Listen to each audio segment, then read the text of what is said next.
پاکستان کو ضیاء الحق کے دور میں F-16 کی مونگ دی گئی۔ 4 F-16 آئے تھے جو کہا گیا کہ دنیا کے جدید ترین لڑاکا طیارے ہیں، رشیا کے خلاف انہیں استعمال کیا جانا تھا۔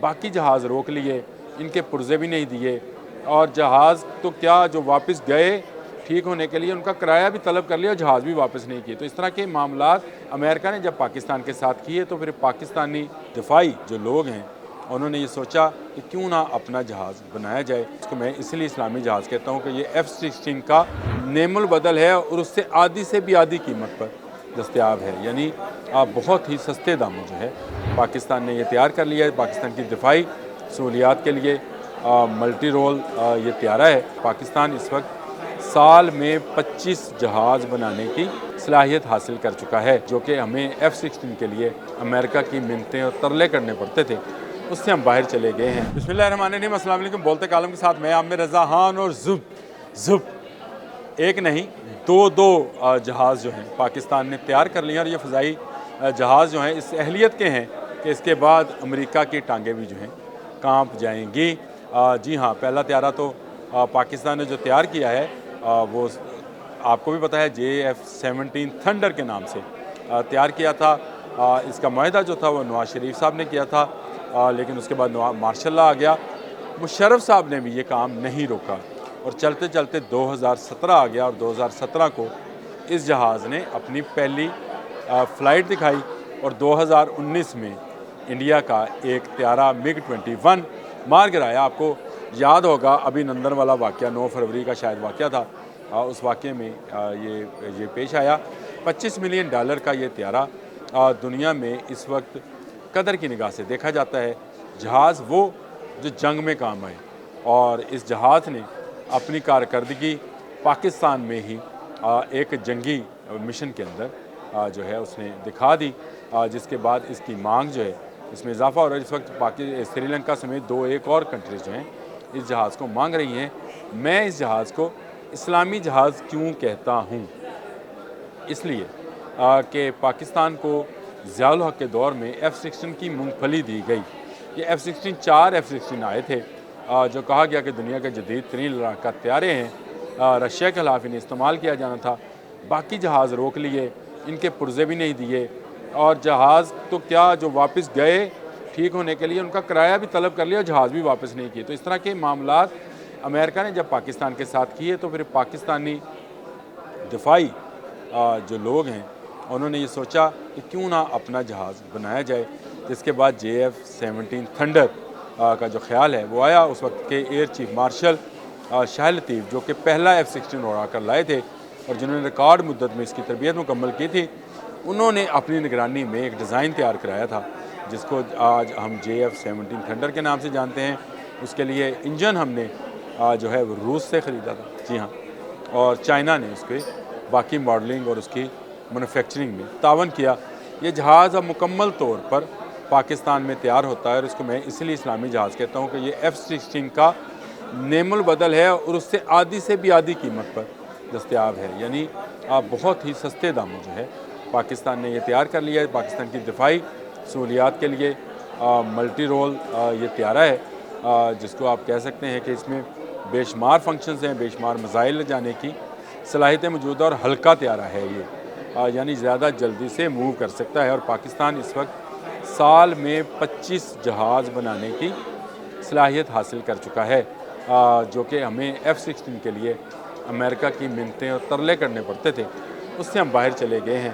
اور شاید اسی بات کی تکلیف ہے امریکہ کو کہ ہماری خود مختاری کے لیے جو اس نے کھیل رچا تھا F-16 والا، وہ ختم ہو گیا اور پاکستان نے اپنا جہاز تیار کر لیا۔ اچھا، یہ خبر نہیں ہے JF-17 تھنڈر، یہ خبر نہیں تھی، یہ تو میں نے آپ کو برسبیل تذکرہ اس کی ہسٹری بتانے کے لیے کہ کس طرح پاکستان کو امریکہ بلیک میل کرتا رہا اس حوالے سے کہ وہ F-16 کے پرزے نہیں دے گا، وہ F-16 کو ٹھیک کر کے اوور ہالنگ نہیں کرے گا۔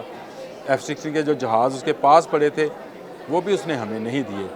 اس سے آگے کی خبر یہ ہے کہ پاکستان نے چائنا سے C-10 کا معاہدہ جو ہے وہ اس کو مکمل کر لیا ہے، اور C-10 پاکستان کو مل گئے ہیں۔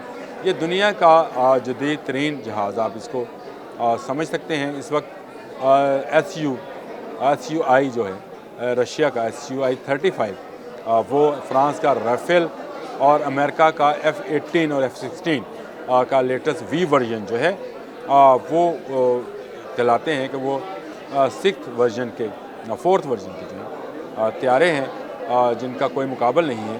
تو C-10 جو ہے انہی کے مقابلے کا کم قیمت کا طیارہ ہے جس کو چین کی مدد سے چین میں ہی فی الحال تیار کیا جا رہا ہے. لیکن جو معاہدہ ہوا ہے اس کے تحت اس کے بہت سارے پرزے جو ہیں پاکستان میں ڈیولپ کیے جائیں گے. شروع میں اس کا جو انجن تھا یہ بھی رشیا نے دیا تھا، لیکن اب چینی کمپنی نے WC-10 کے نام سے اس کا انجن ڈیولپ کر لیا ہے. وہ ابھی انجن کی ٹیکنالوجی ہمیں نہیں ملے گی کیونکہ چائنیز جو ہیں بہت ساری چیزوں کو اپنے تک محدود رکھتے ہیں. لیکن یہ خوش آئند بات ہے کہ بہت سارے اس کے پرزوں کی ٹیکنالوجی جو ہے وہ پاکستان منتقل کی جا رہی ہے اور پاکستان ایروناٹیکل انجینئرنگ میں اس پر کام شروع ہو گیا ہے. یہ ایک بھاری طیارہ ہے، 4 انجن ہیں اور یہ زیادہ پرواز کر سکتا ہے. اور جب نئی لیٹسٹ اس میں لیزر گنز ہیں اس کا اضافہ کیا گیا اور اس کے ساتھ ساتھ اس میں ایسے ریڈارز ہیں جو دشمن کو جہاں کہیں بھی زمین میں بھی اور فضا میں بھی نشانہ بنا سکتے ہیں. اس جہاز کے ملنے کے بعد جو ہے پاکستان انڈیا کے وہ فرانسیسی رافیل طیارے جن کی بڑی دھاک ہے اس کے مقابل پہ آ جائے گا. اور اس کے مقابلے کے لیے یہ ایک سستا طیارہ ہوگا. انڈیا نے فرانس سے لینا ہے، ہمیں آدھے سے زیادہ پرزے یہیں پہ بنانے ہیں اور آہستہ آہستہ اسمبلنگ پلانٹ بھی یہیں پہ لگانا ہے. تو یہ بہت بڑی کامیابی ہے. انڈیا اب تک 6000 ارب روپیہ جو ہے انڈین وہ لگا چکا ہے، لیکن وہ ایک طیارہ بنانے میں بھی کامیاب نہیں ہوا. تو پاکستان کے پاس 2 ہیں، JF-17 تھنڈر اور 10C. اور 10C کا جو جہاز ہے وہ پاکستان کے اسکواڈ میں شامل ہے، ایئر اسکواڈ میں شامل ہے. اس کے آنے کے بعد ایک اور خبر ہے کہ اس کو اسٹیل ٹیکنالوجی اس کو کہتے ہیں جو کہ بہت اتنا اوپر چلی جاتی ہے کہ کوئی ریڈار اس کو کیپچر نہیں کر سکتا. یہ رافیل میں ہے. رافیل اس وقت دنیا کے جدید جہازوں میں شامل ہے، فرانس کا طیارہ ہے. لیکن پاکستان کو بھی چائنا نے یہ یقین دہانی کرائی ہے کہ اس کو C-10 کو بھی اسٹیل جو ہے ٹیکنالوجی سے لیس کیا جائے گا. اس پر ایٹمی میزائل جو ہے چھوٹے ایٹمی ہتھیار وہ بھی نصب کیے جا سکتے ہیں. تو اس کے ملنے کے بعد ایک طرف JF-17 تھنڈر اور دوسری طرف آپ کا C-10 یہ وہ جہاز ہیں جو پاکستانی ایئر فورس کو بہت زیادہ طاقتور بنا دیں گے. اس سے پہلے خطے میں ہمارے پاس شاید اتنے جدید اختیار تو نہیں تھے، لیکن ہمارے جگرے ہمارا دل گردہ جو ہے وہ بہت مضبوط تھا.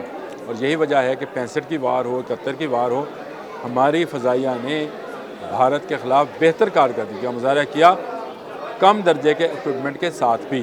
اور ابھی بھی آپ دیکھ لیں کہ MiG-21 رشین طیارہ جو ہے اس کو مار گرایا پاکستانی JF-17 تھنڈر نے اپنی ہی سرحد کے اندر، جس میں ابھی نندن جو ہے 9 فروری 2019 کو نہ صرف گرفتار ہوا بلکہ پھر ہم نے تحفے کے طور پر انڈیا کو دکھاتے ہوئے کہ یہ آپ کا ملزم و مجرم ہے جو پاکستانی سرحد عبور کرے گا. جو سرحد عبور کرے گا مارا جائے گا. یہ پاکستان ایئر فورس کا بہت بڑا امتیازی نشان ہے. 2 طیارے آئے تھے. میں نے کہا کہ اسلامی دنیا کو پاکستان تحفہ دینے جا رہا ہے اور یہ تحفہ جو ہے ان جہازوں کی صورت میں ہے. اس وقت پاکستان اسلامی دنیا کا واحد ایٹمی ملک ہے اور واحد ملک ہے جو اپنے جنگی جہاز بنا رہا ہے. جی ہاں، پاکستان کا اسلحہ بھی باہر فروخت کے لیے جا رہا ہے اور پاکستان اپنے جنگی جہاز بھی بنا رہا ہے. تو ہمیں اب اپنی خود مختاری کو دیکھنا ہے. ہمیں کسی کی دہشت میں، کسی کی کاسا لیسی میں نہیں جانا ہے. امریکہ اپنے F-16 F-18 جو کہ میرین طیارہ ہے اس کو اپنے تک رکھے. اس سے بہتر ٹیکنالوجی میں C-10 طیارے جو ہیں وہ پاکستان اسکواڈ میں شامل ہو گئے ہیں. خوشخبری بڑی تھی اور اسلامی دنیا کے لیے بڑی خبر ہے کہ ابھی تک اسلامی دنیا امریکن اسلحے پر انحصار کرتی ہے، لیکن آہستہ آہستہ پاکستان کا نام بھی اسلحہ اور جہاز فروخت کرنے والے ممالک میں شامل ہو رہا ہے. یہ بہت بڑی خبر ہے آپ لوگوں کے لیے بھی کہ پاکستان نے اپنی دفاعی صلاحیتوں میں خود مختاری حاصل کر لی. آج کے لیے اتنا ہی. اللہ حافظ.